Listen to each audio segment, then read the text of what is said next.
आप जुबैर साहब, आपको याद होगा कि माजी की आपको याद होगा पीडीएम की हुकूमत शायद बन गई थी मेरे ख्याल में। उसके बाद आपको जो साबिका चीफ जस्टिस साहब थे उनके ऊपर एक बहुत बड़ा एक इल्ज़ाम लगाया जाता था कि ये हम ख्याल जजेस को ये साथ लेके बैठ जाते हैं, तो ये जो 5 प्यारों का बेंच नहीं बने, लार्जर बेंच बन जाए। मेरे ख्याल में वो आपको या पंजाब के अंदर इलेक्शन के हवाले से, केपी के अंदर इलेक्शन के हवाले से वो केस था, और मुजाहरे भी हुए, जलसे जुलूस भी हुए, और ये था कि फुल कोर्ट बेंच बैठा जाए।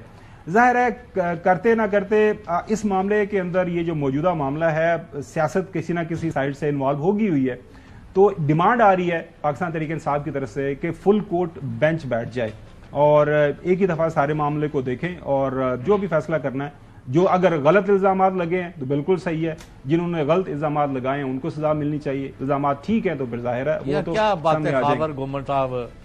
जी मैं आता हूँ अच्छे साहब आपके पास। जी जुबैर साहब। ना आओ ना जाओ, मेरी हालत से सुन लिया। जी चौधरी साहब प्लीज। चौधरी साहब की सुन लें सर। जी आप जबैरी साहब की मौजूदगी में तो वैसे ही यानी मतलब बात करना मुनासिब नहीं है, इतनी मोतबर हस्ती है हमारे साथ और हमने इनको हमेशा करेक्ट बैलेंस और टू दी पॉइंट पाया है, जब ये सदर थे उस वक्त भी और आज भी।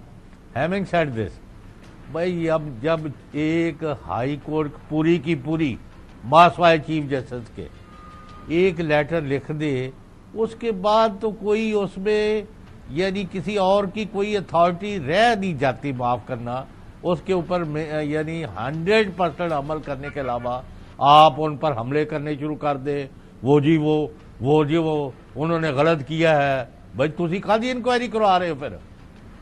What kind of inquiry? Chief justice of Pakistan को सारे जजों को बिठा के इस मामले के और बाकी हाई कोर्ट में भी जो हो रहा है और जो सुप्रीम कोर्ट के साथ होता रहा है, वो सारे को इसको सामने लाना चाहिए। लेट द नेशन नो कि उनके साथ क्या हशर नशर होता है। मैं टोटली एग्री करूंगा गुलाम हुसैन साहब के साथ कि जो ये हो रहा है बिल्कुल सही है। वो 6 जजेस हैं, वो पूरा हाई कोर्ट एक बात कह रहा है सिवाय सवाए चीफ जस्टिस के कि ये हमारे इस्लामाबाद हाई कोर्ट के साथ ही हो रहा है, इस तरह से इंटरफेरेंस हो रही है।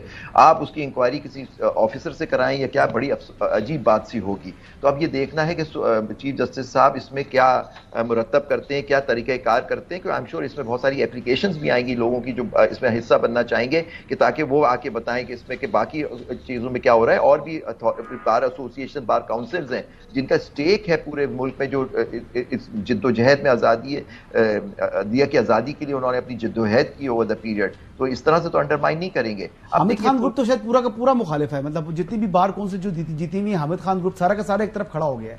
ये बात तो ठीक कह रहे हैं आप साहब। जी बिल्कुल ठीक है, आप ये बात कर रहे हैं, लेकिन आप देखिए कराची बार एसोसिएशन जो है वो हामिद खान का ग्रुप नहीं उसे लीड करता, वो इंडिपेंडेंट ग्रुप के सदर हैं वहाँ कराची के, कराची बार। उनका आज का आप वो देख लीजिए, वो उन्होंने भी कहा है कि इस पे क्या होना चाहिए, उन्होंने वेलकम किया है। आप पूरी बार काउंसिल, बहुत सारी बार एसोसिएशन है, जरा उनके आप पढ़ लीजिए हसन साहब, एक दो पढ़ के। Pakistan bar council, supreme court bar association भी, सिंध हाई कोर्ट बार का हामिद खान। भाई साहब यहाँ पे देखें सवाल ये है ना, देखें इसके ऊपर पाकिस्तान मुस्लिम लीग नून की अपनी राय है, जो हुकूमत है, पीपल्स पार्टी की अपनी राय है, जो है तहरीक इंसाफ की अपनी राय है, बाकी और जो पॉलिटिकल पार्टीज हैं या बार काउंसिल्स हैं वो हिज़ा बकदर जुसा जिसके अंदर जो नजरिए वाले वहां बैठे हैं वो उसके ऊपर एक प्रेस जो कॉन्फ्रेंस है, ये एक प्रेस रिलीज इशू कर रहे हैं। मामला है इस वक्त अदलिया की आजादी का, बिल्कुल सही। ये ग्रुपिंग का नहीं है कि ग्रुप क्या, मतलब 6 हाजिर सर्विस जजेस साहिबान ने एक लेटर लिखा है और उसके ऊपर उन्होंने विद इन जो एक उनका जो तरीकाकार है, पहले आपने वो चीफ जस्टिस साहब के पास गए, उसके बाद सुप्रीम जुडिशल काउंसिल के पास गए, कोड ऑफ कंडक्ट की बात कर रहे हैं और अपने आप को पेश कर रहे हैं अपनी अदालत के सामने। तो ये सियासत को हम क्यों इसके अंदर ज्यादा डालने की कोशिश कर रहे हैं और आनी चाहिए? ये बार्स हैं या बाकी हैं वो करते हैं, ये तो एक खुली तौर पर आईनी और कानूनी मामला है। आप देखिए अभी बात हो रही थी कि जी वो तसद्दुक़ जिलानी साहब पे ट्रोलिंग शुरू हुई इसलिए वो हट गए। आप देखिए कि वो उन्होंने अपने खत में इस चीज़ का कोई जिक्र नहीं किया, उन्होंने उसके लीगल हवाले दिए कि इस वजह से वो इस कमीशन में नहीं हो सकते। और वो जो खत 300 जिन्होंने अभी इन्होंने बात की ना, वो बात की वो 300 वकला जिन्होंने खत लिखा, इन्होंने हसन साहब ने कहा कि पता नहीं वो क्या है, उनमें उनके बेटे साहब शामिल हैं। वो साइन नहीं है सर उनके, मैंने पूछा है, कहते हैं साइन नहीं किए बेटे ने, नाम उसका यूज हुआ है। फ्रेंच की तरफ से। अच्छा हैदर नकवी साहब, ये ये लेकिन जो बात हो रही है फुल कोर्ट की, आप बात कर रहे थे, फुल कोर्ट इसलिए हम कह रहे हैं कि पिछली दफा भी डिमांड हमेशा बंदियाल साहब के जमाने में हर एसोसिएशन बार काउंसिल्स आके हमेशा खड़े हो जाते थे कि जी फुल कोर्ट बनाए ताकि हम ख्याल जजेस का इंप्रेशन नहीं जाना चाहिए। तो अभी भी फुल कोर्ट बन जाए तो क्या हर्ज है? पॉइंट इज दैट कि एक बात उठी कि जी फिर उसकी अपील कहाँ होगी, क्योंकि अब तो अपील का हक है इस कानून के तहत, तो फिर इसकी अपील कहाँ जाएगी? तो फिर उन्होंने कहा कि जी आखिर और ये जो प्रैक्टिस है प्रोसीजर पे जो पूरे फुल कोर्ट ने फैसला किया उसकी अपील भी तो कहीं नहीं गई। तो ये अभी इसलिए डिमांड हो रही है कि हर जज आ जाए, मामला इतना सीरियस है। ज़ुबैरी साहब जी सर।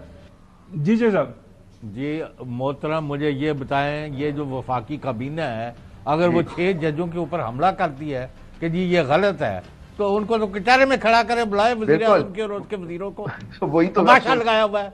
आप 6 जज हैं, उनके लेटर के ऊपर कह रहे हो कि हम तो इसको नहीं मानते, इंक्वायरी करवा लेते, क्या मतलब है? आप गुलाम हुसैन साहब आप देखिए, ये जब मई में इंसिडेंट हुआ है 2023 का जो जिक्र है, उस वक्त प्राइम मिनिस्टर कौन थे? यही थे। उस वक्त लॉ मिनिस्टर कौन थे? आजम नजीर तारिर साहब थे। तो मामला वो तो बात यह है कि जजेस का काम जो है ना नोटिस देना होता है, कंटेम्प्ट प्रोसीडिंग इनिशिएट करना होता है, ये खत लिखना। बहुत शुक्रिया ज़ुबैरी साहब।